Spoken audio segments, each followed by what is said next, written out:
ഭയപ്പെട്ട നമ്മളെ തദ്ദേശ സ്വയംഭരണ സ്ഥാപനങ്ങളിലേക്കുള്ള ഇലക്ഷൻ്റെ റിസൾട്ട് വന്നിരിക്കുന്നു. CPM ഇടതുപക്ഷം ദയനീയമായി പലയിടത്തും തോറ്റു. ഗ്രാമപഞ്ചായത്തിലും മറ്റേ UDF മേൽക്കൈ, ബ്ലോക്ക് പഞ്ചായത്ത്, ജില്ലാ പഞ്ചായത്ത്, കോർപ്പറേഷൻ 6-ൽ 4 UDF പിടിച്ചിരിക്കുന്നു.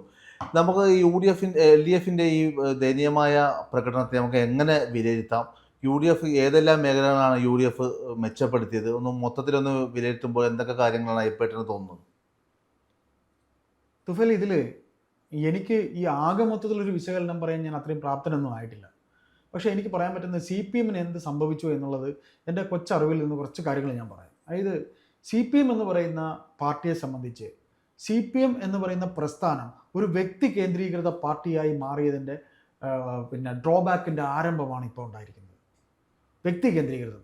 അതായത് ബഹുമാനപ്പെട്ട മുഖ്യമന്ത്രി പിണറായി വിജയൻ എന്നു മുതൽ ഈ പാർട്ടിയുടെ തലപ്പത്തേക്ക് വന്നു, അന്നു മുതൽ ഈ പാർട്ടി പിണറായിയിലേക്ക് ചുരുങ്ങുകയാണ് ചെയ്തത്.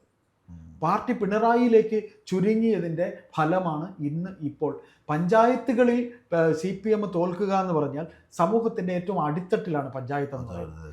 ഭരണതലത്തിൽ ഏറ്റവും അടിത്തട്ട്, അവിടെ മുതൽ പോവുക എന്ന് പറഞ്ഞാൽ സാധാരണക്കാരൻ CPMനെ അകറ്റി നിർത്തി കഴിഞ്ഞു എന്നുള്ളതാണ് നമുക്കതിൽ നിന്ന് മനസ്സിലാക്കാൻ പറ്റുന്നത്.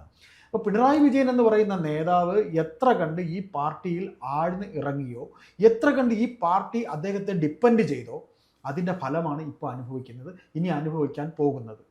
പിണറായി ഇല്ലെങ്കിൽ മറ്റൊരു ശബ്ദം ഏത് എന്ന് ഇരുട്ടിൽ തപ്പുകയാണ് CPM. ഏതെല്ലാം തരത്തിൽ പിണറായി CPMനെ സ്വാധീനിച്ചു എന്ന് ചോദിച്ചാൽ, സംഘടനാ മികവിൽ ആദ്യം അദ്ദേഹം ഈ പാർട്ടിയെ നയിക്കാൻ പ്രാപ്തനായി വന്നു എന്നുണ്ടെങ്കിൽ, രണ്ടാമത് അദ്ദേഹം ഭരണതലത്തിൽ വരികയും ഭരണത്തിൽ അദ്ദേഹത്തിൻ്റെ മികവ് മാത്രമല്ല ഭരണവും സംഘടനയും അദ്ദേഹം ഒരുമിച്ച് കൊണ്ടുപോവുകയും ചെയ്തു. സാധാരണ ഭരണത്തിൽ CPM വരുമ്പോൾ സംഘടനയ്ക്ക് സെക്രട്ടറി ആയിരിക്കും, ഭരണം നിയന്ത്രിക്കുന്നത് പാർട്ടി ആയിരിക്കും, സെക്രട്ടറി ആയിരിക്കും എന്നുണ്ടെങ്കിൽ ഇവിടെ സംഘടനയെയും നിയന്ത്രിച്ചത് പിണറായിയാണ്, പാർട്ടിയെയും നിയന്ത്രിച്ചത് പിണറായിയാണ്. അവർക്കൊരു പുതിയ AKG സെൻറ്റർ വന്നത് ഈ ഭരണകാലത്ത് ഇപ്പോഴാണ്. ഈ പുതിയ പാർട്ടി ഓഫീസ് വന്ന ശേഷം അത് ഇന്നിപ്പോൾ ഒരു മരണവീടിന് തുല്യമായി തീർന്നിട്ടുണ്ട്. തലസ്ഥാനത്തെ തോൽവി എന്ന് പറയുന്നത് ഇനി വരാൻ പോകുന്ന സംസ്ഥാന കമ്മിറ്റി യോഗത്തിൽ ഒരു വളരെ വലിയ ചർച്ചയാകാൻ സാധ്യതയുണ്ട്. CPMന് എപ്പോഴും ഇങ്ങനെയാണ്, വലിയ വലിയ തെറ്റുകൾ CPM കാണിക്കും. തെറ്റുകൾ നടന്നുകൊണ്ടിരിക്കുന്ന സമയം പാർട്ടിക്കകത്തുള്ളവർ പറഞ്ഞാൽ അപ്പോൾ ചെവിക്കൊള്ളില്ല. പിന്നീട് ഇവർ അതിനെ അതായത് ഒരു സംഭവം ചത്ത് നാമാവശേഷമായി അതിനെ പൊളിച്ചു മാന്തി ആ നാറ്റം, എന്തുകൊണ്ട് നാറ്റം ഉണ്ടായി എന്നാണ് അവർ പഠിക്കാൻ പോകുന്നത്. ഇപ്പോൾ CPM നാമാവശേഷമായി കുഴിച്ചു മൂടുകയാണ്. അതിനെ ഇനി മാന്തി എടുത്തിട്ട് ഇനി എന്താ പറ്റിയെന്നുള്ളവർ പഠിക്കാം. അത് അവരുടെ രീതിയാണ്. ഇപ്പോൾ അവർ പഠിക്കാൻ പോവുകയാണ്. സംഘടന വൈഭവമുള്ള പാർട്ടിയാണ്, ശരിയാണ്. ഇപ്പം ചില ഇടത് നിരീക്ഷകരും ചായവുള്ളവരും പറയും അവരിപ്പോൾ പഠിച്ചിട്ട് പറയും. തിരുവനന്തപുരത്ത് എന്താണ് സംഭവിച്ചത് എന്ന് ചോദിച്ചാൽ, പിണറായിസത്തിൻ്റെ ഒരു ഏറ്റവും വലിയൊരു അംശം സ്വാധീനിക്കുന്ന ഒരു ജില്ല കൂടിയാണ് ഈ പറയുന്ന തിരുവനന്തപുരം ജില്ല. ഇതിൻ്റെ ഇലക്ഷന് മുമ്പ് നടന്ന അവലോകനത്തിൽ MP ഗോവിന്ദൻ വന്ന സമയത്ത് MP ഗോവിന്ദനോട് 6 ഏരിയ കമ്മിറ്റിക്കാർ പറഞ്ഞത് 66 സീറ്റോടുകൂടി തിരുവനന്തപുരം തിരിച്ചു പിടിക്കുമെന്നുള്ള. അത് പാർട്ടിയെ പറ്റിക്കുകയായിരുന്നു ഈ തിരുവനന്തപുരം ജില്ലയിലെ പാർട്ടിക്കാർ. പാർട്ടിയുടെ സെക്രട്ടറിയെ പറ്റിക്കുകയായിരുന്നു. അതായത് തുഫേലിന് അറിയാവുന്ന അറിയില്ല, ഈ പാർട്ടിക്ക് ഒരു പ്രത്യേകതയുണ്ട്. അവർ കമ്മിറ്റി കൂടുമ്പോൾ കമ്മിറ്റിക്ക് മിനിറ്റ്സ് വരെ എഴുതുന്നതാണ്. ഈ റിപ്പോർട്ടുകൾ പോകുന്നത് ഇതിൻ്റെ അതാത് മേൽഘടകങ്ങൾക്കാണ്.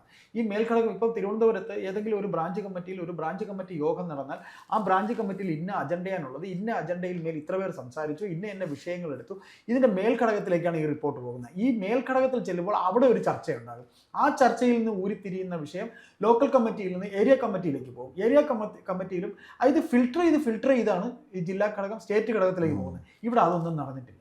അവിടെയാണ് പിണറായി വിജയൻ എന്ന് പറയുന്ന സംഘടനാ നേതാവിന് പറ്റിയിരുന്ന മികവ് ഗോവിന്ദന് കാണിക്കാൻ കഴിഞ്ഞിട്ടില്ല. പിണറായി വിജയൻ ഈ പാർട്ടിയുടെ സംസ്ഥാന സെക്രട്ടറി ആയിരുന്ന സമയത്ത് ഒരു ബ്രാഞ്ചിൽ ഒരു വിഷയമുണ്ടായാൽ ആ ബ്രാഞ്ച് സെക്രട്ടറിയെ നേരിൽ കണ്ട് എന്താണ് വിഷയമെന്ന് ചോദിച്ച് അതിന് മറുമരുന്ന് കൊടുക്കുന്ന ഒരു സംഘടനാ മികവുള്ള നേതാവായിരുന്നു. പക്ഷെ അദ്ദേഹം ഭരണതലത്തിലേക്ക് വന്നപ്പോൾ ഈ പാർട്ടിക്ക് നാഥനില്ലാത്ത രീതിയിൽ പോയി. അപ്പോൾ തിരുവനന്തപുരം ജില്ലയിൽ 6 ഏരിയ കമ്മിറ്റി നൽകിയ റിപ്പോർട്ട് ഇവർ ഭരണത്തിൽ വീണ്ടും വരുമെന്നാണ് ഏരിയ കമ്മിറ്റി നൽകി. എന്നിട്ട് എന്തായി? അവിടെ പാർട്ടി ഇവർ പറ്റിക്കുകയാണ് ചെയ്തത്. തിരുവനന്തപുരത്ത് ജില്ലാ കമ്മിറ്റി BJP ചരിത്രത്തിൽ ആദ്യമായിട്ട് ഓർവേഷം പിടിച്ചു. പാർട്ടി പറ്റിച്ചു. പാർട്ടിക്ക് ചെപ്പക്കുറ്റിക്ക് തിരുവനന്തപുരത്തെ ജില്ലാ കമ്മിറ്റി പാർട്ടിക്കും സംസ്ഥാന തലത്തിലും കമ്മ്യൂണിസ്റ്റ് പാർട്ടി ഓഫ് ഇന്ത്യ മാർക്സിസ്റ്റിന് കേരളത്തിൽ ചെപ്പക്കുറ്റിക്ക് കിട്ടിയ അടിയാണ് ഈ പറയുന്ന രീതിയിൽ തലസ്ഥാനം കാവ്യവൽക്കരിക്കുന്നത്. അതിന് പല കാര്യങ്ങളും പിണറായി വിജയനും ഉത്തരം പറയേണ്ടി വരും. കാരണം അദ്ദേഹത്തിൻ്റെ രാഷ്ട്രീയ എതിരാളികൾ പറയുന്നത് അദ്ദേഹത്തിൻ്റെ മക്കളെ രക്ഷിക്കാൻ വേണ്ടി അദ്ദേഹം RSS ബാന്ധവം ഉണ്ടാകുന്നു. മുരളീധരൻ വളരെ ചിരിച്ചുകൊണ്ടാണ് പറഞ്ഞത്. RSS ബാന്ധവം CPM-മായി ഉണ്ടാക്കിയതിൻ്റെ ഫലമായിട്ടാണ് RSSന്റെ ഭരണം തീരെഴുതി കൊടുക്കുകയാണ് CPM ചെയ്തതെന്നാണ് പറഞ്ഞത്. അതിന് മറുപടി ഇവർക്ക് പറയാനുണ്ടാവില്ല. കാര്യം ഈ താഴെത്തട്ടിലെ ഇപ്പം ഞാൻ പറഞ്ഞു സംഘടനാ മികവിൻ്റെ കാര്യം പിണറായിയെക്കുറിച്ച് പറഞ്ഞു. പിണറായി വിജയൻ എന്ന് പറയുന്ന മുഖ്യമന്ത്രി ഏതെല്ലാം തരത്തിൽ ഇപ്പോൾ PM ശ്രീ പദ്ധതി എന്ന് പറയുന്നത് സാധാരണക്കാരൻ ശ്രദ്ധിക്കാത്ത കാര്യമല്ല.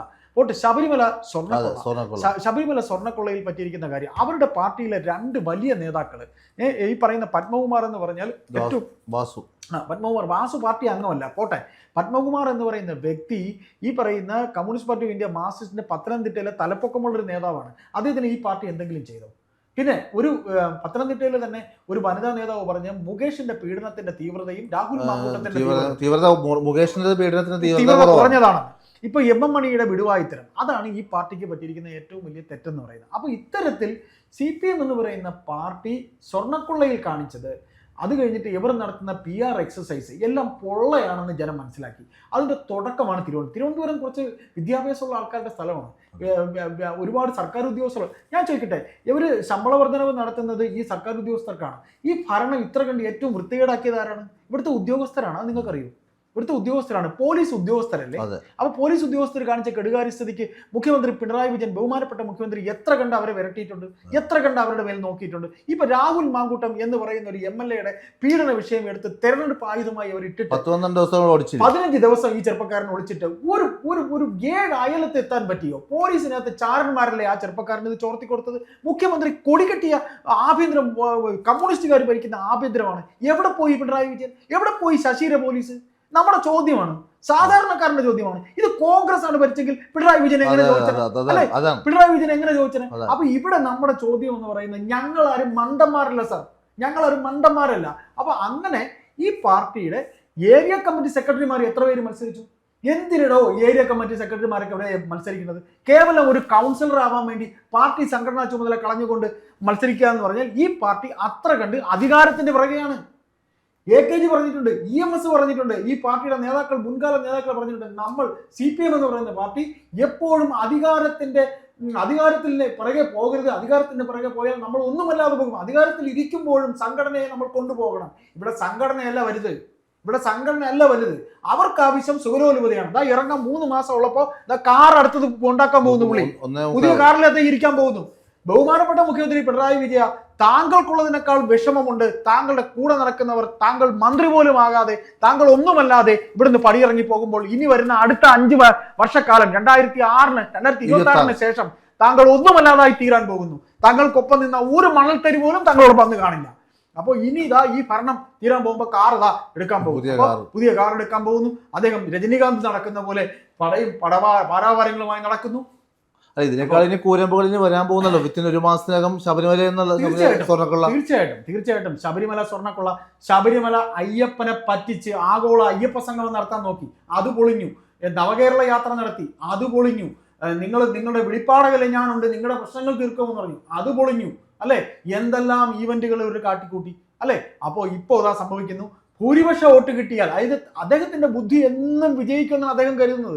അദ്ദേഹത്തിന്റെ ബുദ്ധി, അദ്ദേഹത്തിന്റെ കൂടെ നിൽക്കുന്നവരുടെ വക്രബുദ്ധിക്ക് അനുസരിച്ച് അദ്ദേഹം നീങ്ങിക്കൊണ്ടിരിക്കുമ്പോൾ അദ്ദേഹം വിചാരിക്കുന്ന അദ്ദേഹത്തിന്റെ എല്ലാ ഇത്തരം ചേഷ്ടകളും വിജയിക്കുമെന്നാണ്. അപ്പോൾ CPM എന്ന് പറയുന്ന പാർട്ടി ഈ വരാൻ പോകുന്ന, അവരുടെ ഇനി ചേരാൻ പോകുന്ന കമ്മിറ്റിയിൽ ഇതാരാണ് ഈ സ്ട്രാറ്റജി എടുത്തത്? അവർക്ക് ചുണയുണ്ടെങ്കിൽ അവർ ഈ പറയുന്ന നേതൃത്വത്തിൽ ഒരാളെങ്കിലും, ബഹുമാനപ്പെട്ട മുഖ്യമന്ത്രി, നിങ്ങളുടെ പല ചെയ്ത്തുകളും ഈ തോൽവിക്ക് കാരണമായി എന്ന് പറയുമെന്ന് ഞാനും ധരിക്കുന്നില്ല, നിങ്ങളും ധരിക്കുന്നില്ല.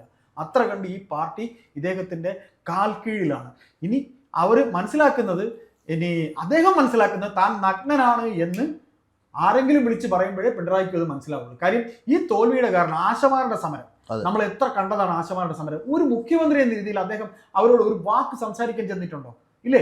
ഈ തിരുവനന്തപുരം തലസ്ഥാനം ഭരിച്ച ഒരു തുലവും തുച്ഛം പ്രായക്കുറവുള്ള ഒരു മേയർ എന്തെല്ലാം ചേഷ്ടകൾ നടത്തിയത് അത് അദ്ദേഹം കണ്ടതല്ലേ? ഇവിടുത്തെ പാർട്ടി നേതൃത്വം കണ്ടതല്ലേ? ഇറക്കിയിട്ടില്ല. ഏതെങ്കിലും ഒരു കമ്മിറ്റിയിൽ നിങ്ങൾ നോക്കിക്കോ, ആ പെൺകുട്ടിക്കെതിരെ, അവരുടെ ഭരണത്തിനെതിരെ ആരെങ്കിലും പറയുമോ എന്നുള്ളത് നോക്കിയോ? അതും ഇവിടെ ഉണ്ടാവില്ല. പറയുകയാണെങ്കിൽ അവർ പാർട്ടിക്ക് അതിന് പുറത്തായിരിക്കും. അതാണ് ഈ പാർട്ടിയുടെ ഇപ്പോഴത്തെ ചേഷ്ട. അവരുടെ ഭർത്താവ് MLA ആണ്. അവർക്കെതിരെ ഒരു വ്യക്തി വിരലനക്കിയതായിട്ടോ അവർ കാണിച്ച തെറ്റാണെന്നോ പറയുകയാണെന്നുണ്ടെങ്കിൽ അത് മതി. ആ ഒരു മാർക്കെങ്കിലും CPM-ന് തലസ്ഥാനത്ത് നേടാൻ കഴിയും. ഏതായാലും ഇനി വരാൻ പോകുന്ന അവരുടെ സംസ്ഥാന കമ്മിറ്റി യോഗത്തിൽ ഈ തോൽവി അവർ കാര്യമായി ചർച്ച നടത്തും. ചർച്ച നടത്തിയാൽ അവരുടെ പാർട്ടിക്ക് നല്ലത്. സംഘടനാ തലത്തിൽ അത് അവർക്കൊരു മാറ്റം ഉണ്ടാകുമെന്ന് നമുക്ക് ധരിക്കാം. കാര്യം ഏരിയ കമ്മിറ്റി സെക്രട്ടറിയേക്കാൾ വലുതല്ല, അല്ലെങ്കിൽ ഏരിയ കമ്മിറ്റി അംഗത്തെക്കാൾ വലുതല്ല, ജില്ലാ കമ്മിറ്റി അംഗത്തെക്കാൾ വലുതല്ല, കേവലം ഒരു കൗൺസിലർ. അവരിവിടെ നിന്നിട്ട് എത്ര പേര് ജയിച്ചു, എത്ര സിംഹങ്ങളാണ് മത്സരിച്ചത്, കൊടികെട്ടിയവരാണ് മത്സരിച്ചത്. എന്നിട്ട് AK സെന്റർ ഇരിക്കുന്ന സ്ഥലത്ത് അവർ തോറ്റിരിക്കുക. അത് നിങ്ങൾക്കറിയോ? AK സെന്റർ കുന്നുകുഴിയില് AK സെന്റർ ഇരിക്കുന്ന പാർട്ടിയിൽ നിന്ന് വർഷങ്ങൾക്ക് മുമ്പ് അവർ ഇറക്കി വിട്ട VS-നോടൊപ്പം നിന്നു എന്ന് പറഞ്ഞ് അവർ ഇറക്കി വിട്ട ഒരു ചെറുപ്പക്കാരൻ ഇന്ന് അവരെ തോൽപ്പിച്ച്, അവരുടെ സ്ഥാനാർത്ഥിയെ തോൽപ്പിച്ച് അയാൾ അവിടെ വെന്നിക്കൊടി പാടിച്ചിരിക്കുകയാണ് അവിടെ തിരുവനന്തപുരം കോർപ്പറേഷനിൽ. അതും ഈ പാർട്ടി ഇനി തിരുവനന്തപുരത്തെ കമ്മ്യൂണിസ്റ്റുകാർ തലയിൽ കൂടെ മുണ്ടിട്ടടക്കേണ്ട അവസ്ഥയിലാണ് വന്നിരിക്കുന്നത്. ഇത് കേരളത്തിൽ മൊത്തത്തിൽ കമ്മ്യൂണിസ്റ്റ് പാർട്ടിക്ക് ഉണ്ടായിരിക്കുന്ന, കമ്മ്യൂണിസ്റ്റ് പാർട്ടിയെ വെല്ലുവിളിച്ചിരിക്കുകയാണ് ഇവിടുത്തെ BJP-ക്കാർ, കോൺഗ്രസ്സുകാരല്ല. അത് ഇനിയെങ്കിലും കണ്ണു തുറന്നവർ മനസ്സിലാക്കണം. പിണറായി എന്ന് പറയുന്ന ഭൂതം അവരുടെ അതിൽ നിന്ന് വിട്ടുമാറിയാൽ ചിലപ്പോൾ അവർക്കൊരു എന്താ പറയുക, ഈ പാർട്ടി ചിലപ്പോൾ പേരിന് ജീവിച്ചിരിക്കുന്നു എന്ന് പറയാം. പിന്നെ ബേബി വെറുതെ ഇരിക്കുന്നു നമ്മൾ കരുതണ്ട. ബേബി പണി തുടങ്ങിയിട്ടുണ്ട്. ബേബിയുടെ പണി നമുക്ക് വഴിയെ മനസ്സിലാക്കാം.